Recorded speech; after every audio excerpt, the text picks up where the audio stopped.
E aí, turminha, sétimo ano 1, sétimo ano 2, vamos começar a nossa aula. Estou na minha Bate-cabine, foi construída com muito carinho, principalmente para melhorar a acústica aí para vocês, tá bom? Sem eco, sem muito som lá de fora. Vamos lá então e vamos para a nossa videoaula. Estamos falando agora sobre essa regiãozinha aqui, bem um pouco desconhecida no Brasil, né? A região centro-oeste do Brasil, que é a geografia que a gente trabalha no sétimo ano. Começamos a falar da região norte, né? Uma região que também não é muito habitada, foi tardiamente ocupada, mas a região centro-oeste do Brasil também demorou-se a ser ocupada e a sofrer uma economia diferenciada. Vamos bebendo a aguinha, que é importante para hidratar a nossa garganta e as pregas vocais. Bora lá! Bom, quando a gente fala então sobre a região centro-oeste, ela está, é óbvio, mais centralizada no país. E nós temos aqui os estados de Mato Grosso, Mato Grosso do Sul, Goiás e o Distrito Federal, que tem um território nacional, ok? Então o que acontece aqui?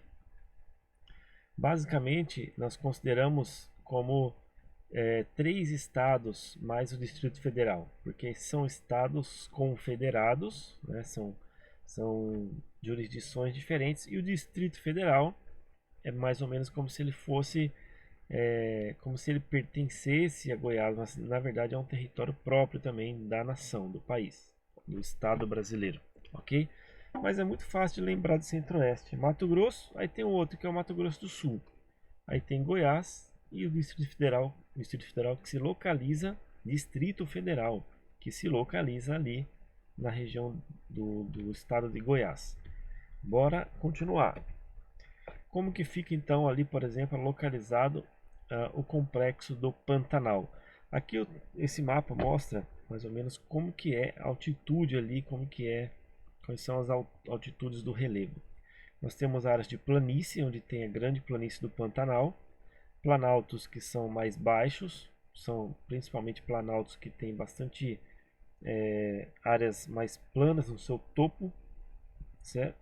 Planaltos médios, onde, onde se localizam principalmente ali, ó, as regiões que tem o Planalto Central, e também as serras e montanhas. Na verdade, essas montanhas, quando alguns mapas consideram montanhas, são áreas mais elevadas. Mas sabemos que no Brasil não temos montanhas dos dobramentos modernos, ok? Até alguns consideram como montanhas de um modo mais coloquial, popular de falar.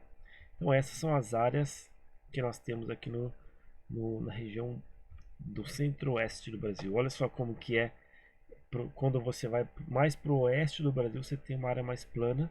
Aqui vai também ter a área del Chaco, que é também planície. Bastante alagamento aqui, por isso que chama-se Pantanal. A oeste do Mato Grosso do Sul e sudoeste do Mato Grosso encontra-se então a depressão do Pantanal Mato Grossense, muito conhecida e muito vista ultimamente pelas queimadas que tem assolado. Existe uma fauna e flora muito rica no Pantanal. Na época de cheia, né, que nós chamamos a época sazonal da cheia, né, principalmente no verão, realmente ficam muitas áreas alagadas e é uma região com habitat muito importante para algumas espécies de animais e peixes, e principalmente porque a natureza, né, quando ela é intocada, ela é muito linda, e ali na região do Mato Grosso também faz jus a isso. Olha aqui mais uma outra imagem das regiões alagadas ali do Pantanal. Como que é então o clima principal da região centro-oeste, tá?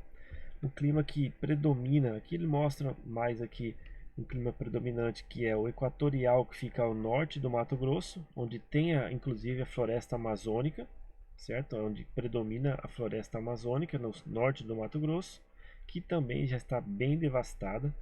Temos o clima principal, que é o chamado de clima tropical, tropical típico, tropical continental, aquele que tem duas estações bem definidas, no verão chuvoso e o inverno bem seco. Então no inverno ele não é muito frio, mas ele é seco. Já no verão é quente, quente, só que chove bastante, quase 6 meses praticamente aí de chuvas. Esse é o clima principal, então tropical.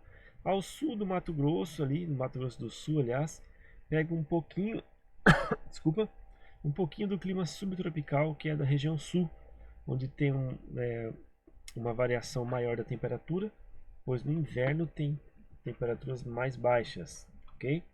E também a massa polar atlântica alcança também essas regiões do Mato Grosso do Sul. Vegetação. Qual que é o tipo de vegetação predominante da região do centro-oeste do Brasil? Então é conhecido como o cerrado, certo? O cerrado é um tipo de vegetação que tem na região centro-oeste. Qual que é a característica mais importante do cerrado?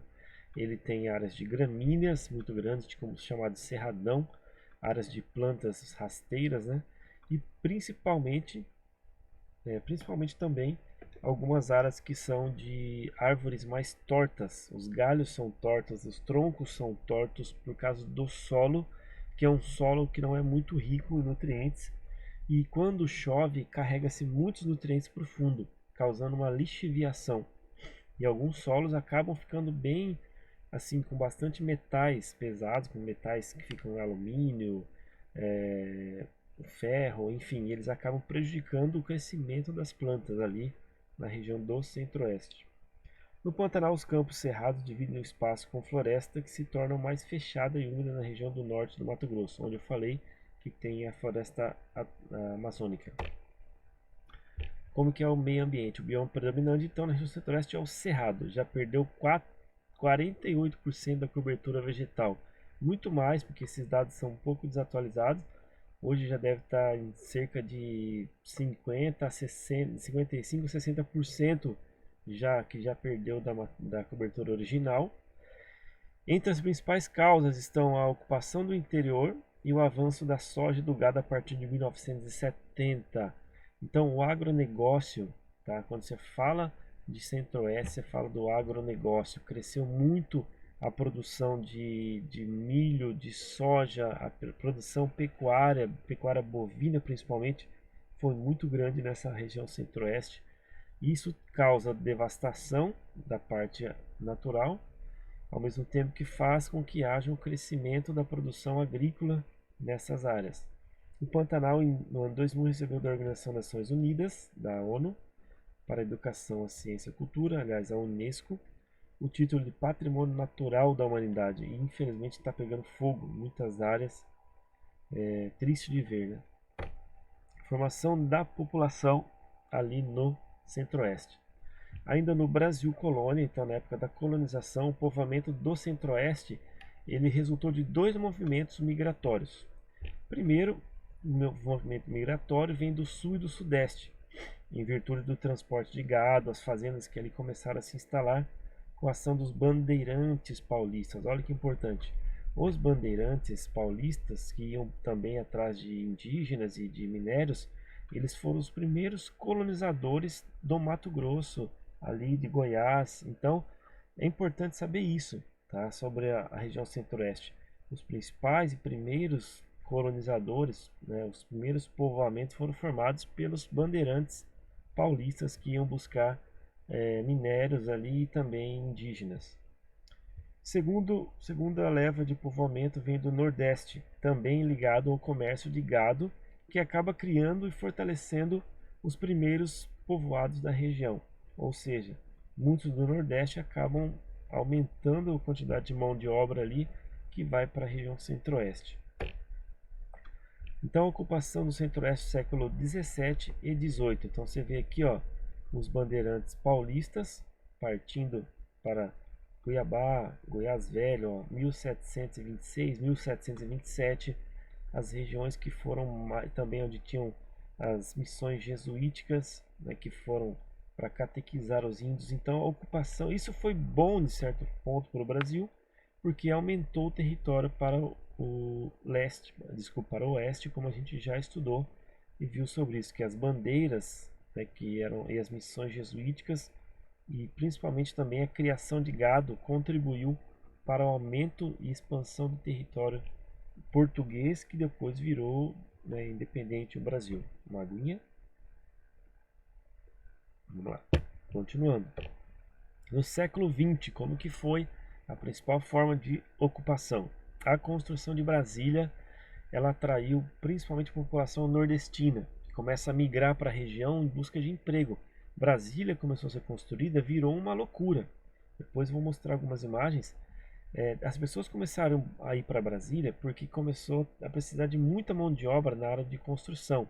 Só que você pensa, tem construção, as pessoas têm que comer, tem que ter restaurante, tem que ter uma vendinha, tem que ter uma mercearia, tem que surgir uma venda de óleo, tem gente que fuma, quer comprar um cigarro, tem gente que gosta de jogar, tem que ter um baralho, tem que ter um bar, tem que ter um boteco. Então começam a surgir vários comércios em volta e assim Brasília começa a crescer ao redor, chamando ali ao redor das cidades satélites, onde tem a maior parte da população de Brasília. E na parte mais centralizada fica a área administrativa, né, do país. Então teve a migração do sul e do sudeste, né, de uma população que busca emprego, e também a população do sul que expulsa pela modernização conservadora. O que é essa expulsa pela modernização conservadora? Principalmente com o advento das máquinas, começam a ter máquinas ali no sul, na produção agrícola, e muitos começam a buscar terras em outras áreas, principalmente no Mato Grosso, que começa a ter muita colonização sulista. Olha a construção de Brasília, então, você vê no meio do nada praticamente, lá no Planalto Central, começou a produção, a criação de Brasília, a construção, e precisava de muita mão de obra mesmo, porque era difícil de se construir ali numa região bem erma, bem vazia. Olha aqui depois da construção, como é que ficou. Hoje Brasília é muito... Você vê que ó, aqui dá para perceber o Planalto, né? Ela é localizada no Planalto Central e ela foi arquitetada para parecer um avião. Tá vendo aqui, ó, as asas? Existem as asas ali. E aqui é a esplanada dos ministérios, tem aqui o Palácio do Planalto, a Câmara dos Deputados. Então aqui é a região administrativa do país, da capital federal. Migração atual, como que é o movimento populacional atual do Centro-Oeste? Mais recentemente, então, o movimento migratório origina-se de duas regiões, Nordeste e Norte. Então, nos tempos mais atuais, as pessoas do Nordeste e Norte que foram para lá. Segundo o IBGE, a região que mais recebe imigrantes é a região Centro-Oeste, onde cerca de 30% da população vem de outras regiões. Ou seja, Centro-Oeste ele teve uma povoação, ele teve um povoamento que vem, é óbvio, de outras regiões. Ele foi um dos últimos a ser colonizado. Aqui eu mostro um pouco da demografia, a quantidade de população aqui do IBGE, essa tabela. Olha aqui, ó, região Centro-Oeste, 16 milhões ainda, isso são dados de 2020, ó, 16 milhões e 500 mil habitantes. De todas as regiões, ainda é a que tem menos, ó, 16 milhões. Mato Grosso, ó, que tem mais é Goiás, com mais de 7 milhões. Olha só o Sudeste como é que fica, ó, 89 milhões de habitantes, quase 90 milhões. Então aqui mostra um pouco da densidade demográfica, concentração populacional. Olha Brasília como é bem vermelha, onde fica mais população, Cuiabá, Campo Grande, principalmente as cidades que são mais próximas das capitais. E a modernização da agricultura acontece principalmente quando vai tendo o avanço da produção por máquinas. Esse mapa está desatualizado, mas eu coloquei aqui para mostrar que na década de 80 começou a se modernizar aqui pelo o lado leste do Centro-Oeste, no caso. Começou por Goiás e pelo Mato Grosso do Sul. Hoje o avanço está totalmente indo para o Mato Grosso, que é um dos maiores produtores de soja do Brasil e até o segundo do mundo, né? Olha assim, ó, lavoura mecanizada. Então isso é uma característica importante, eu gostaria de falar para vocês, que é a produção de soja, a produção de cereais. O Mato Grosso do Sul, são um dos maiores produtores do mundo de soja, principalmente, de cereais no Brasil. Os cereais de trigo, aliás, desculpa, os cereais de milho e soja. O Brasil é o segundo maior produtor, né, exportador de soja, perde só para os Estados Unidos. Mas a grande produção do Brasil leva a alguns problemas, principalmente na distribuição, na logística, na entrega desse produto que vai lá para os portos e a exportação. Enquanto os Estados Unidos leva pouco tempo, porque utiliza uma tecnologia melhor, o Brasil usa as estradas, os caminhões, os atrasos. Isso prejudica bastante a venda do produto. Mas enfim, em resumo, em suma, fechando toda essa parte, pegue na apostila, faça uma leitura também bem completa, grifando os textos importantes ali que falam sobre a economia, sobre a população, qual a característica mais importante, de acordo com o que eu falei aqui também nessa aula. E espero você então lá na próxima aula, ok? Um grande abraço do professor Ederson e fiquem tranquilos, fiquem na paz. Valeu, tchau!